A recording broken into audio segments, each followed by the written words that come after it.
Hi, in today's video, we're going to answer the question how to help athletes with their mental health. There's so much attention is placed on athletes' physicality, strength, conditioning, their skill set, and very little is paid to training their mindset. And it's their mindset that's going to be crucial for developing that mental health that is so important for their overall success and well-being. So stay tuned as we delve into the answer to that question.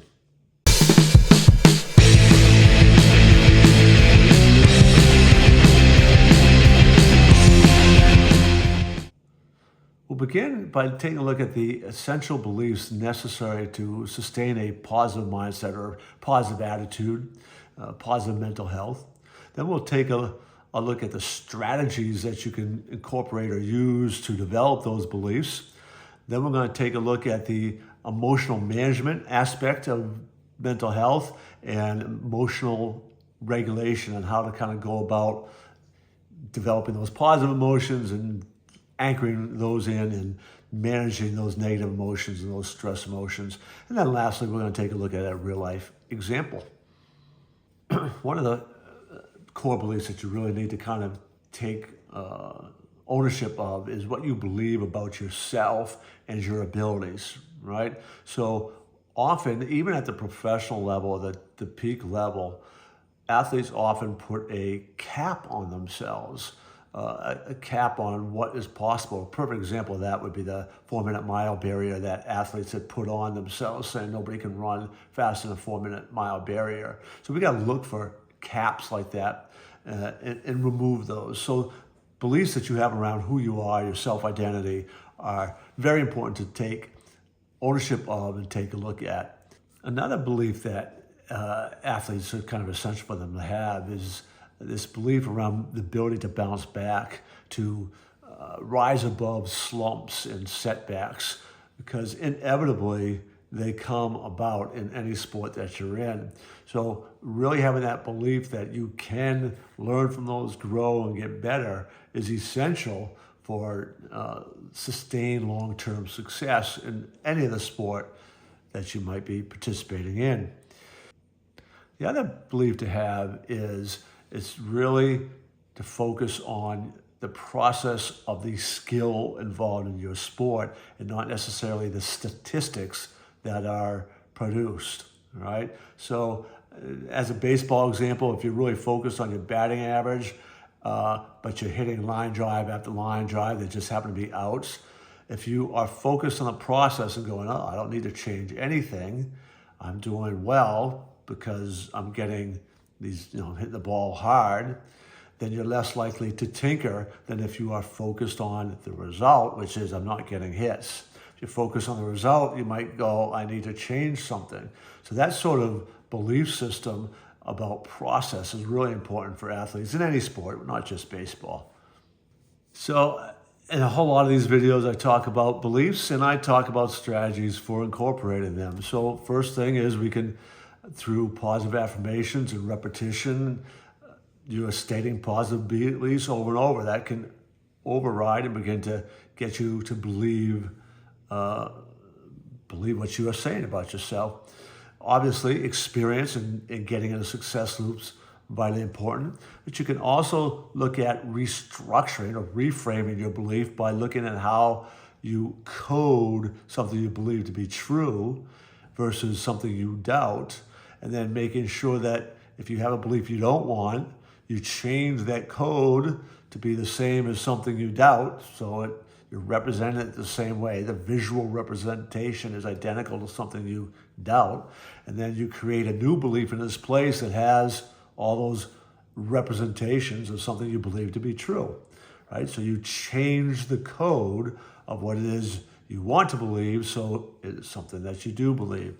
So that's a very powerful strategy. Switch pattern is a technique for doing just that. Another strategy for developing these beliefs is journaling and reflection, right? So when you find yourself saying something to yourself or thinking a thought that is unsupportive of your goals, right? Unsupportive of or indicating some self-doubt, right? Writing that down, making note of it, and then changing the belief, writing a positive belief in its place. It's kind of very similar to the positive affirmation, but you're getting it down and writing, and you're doing it after the fact so you can try to kind of interrupt that pattern of thinking and that belief before it really takes root. So habits. Habits are vital. They're crucial. And I even go beyond saying just habits, but I talk about rituals. And ritual is a habit that's become ceremonial, right? You kind of add some pomp and circumstance to it, something to make it more meaningful and important, to elevate it from just being a habit. And the rituals for an athlete, there's two primary rituals that you need to really develop. That's a pre-game, post-game, pre-practice, post-practice. Beforehand, you're looking at getting your mind, body, spirit ready for either the game or the practice. Practice is a little bit different because you're certain things that you'll be needed to work on, so your focus is on whatever those goals and objectives are for that moment. For a game, it's slightly different. Then after the practice of the game, there's a aspect of reflection and learning, right? And getting your body and your mind and spirit for recovery, right? So being able to let go of negative emotions, let go of stress, let go of anything that needs to be let go of, what you need to learn, what went well, what didn't go well, that idea of reflection, right? So you are, again, trying to get your mind, your body in a position for recovery, learning, and growth. So learning to manage your emotions is crucial for an athlete. It's all about state management. Athletes often talk about being in the flow state or being in the zone, and those are state related and they are emotion related. So learning to deal with your emotions and let go of negative emotions, access positive emotions are crucial for an athlete. You really need to become a master at doing that. The consistency and being able to enter that zone state, flow state, is so directly tied into your ability to manage your emotions. And that takes training, that takes attention, that takes practice, using things like your breath and meditation and mindfulness. And these are techniques that you can use. Anchoring is probably one of the most important and powerful techniques you can do to help you get into the state that you need to be in and maintain the state. Elite athletes are elite athletes, not only because of their athletic ability, but they can more consistently maintain that state, that flow state, zone state, whatever you want to call it, peak performance state, than the average athlete. Average athletes tend to become above average when they've been able to learn to manage their states better, their emotions better, and they avoid those slumps. Emotional management is crucial for being able to master your mental health and your athletic performance. In 2018, Kevin Love, NBA player, NBA All-Star, published an article about his struggles with anxiety.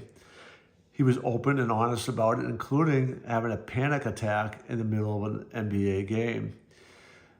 This openness actually opened all kinds of doors for other athletes to begin to kind of realize how important mental health is and to address it head on, to meet it head on, to get the help that you need to help in order to manage those emotions, build those habits, build these beliefs, all these things that we've talked about in this video, he had to do. And he got the help necessary for doing just that. So Kevin Love had the courage to come forward and admit that, middle of an NBA game, you have a panic attack.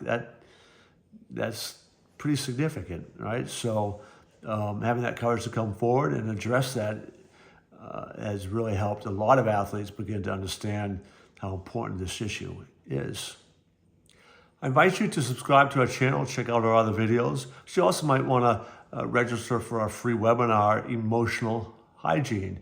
The link to that will be in the description for this video, and I would check that out today.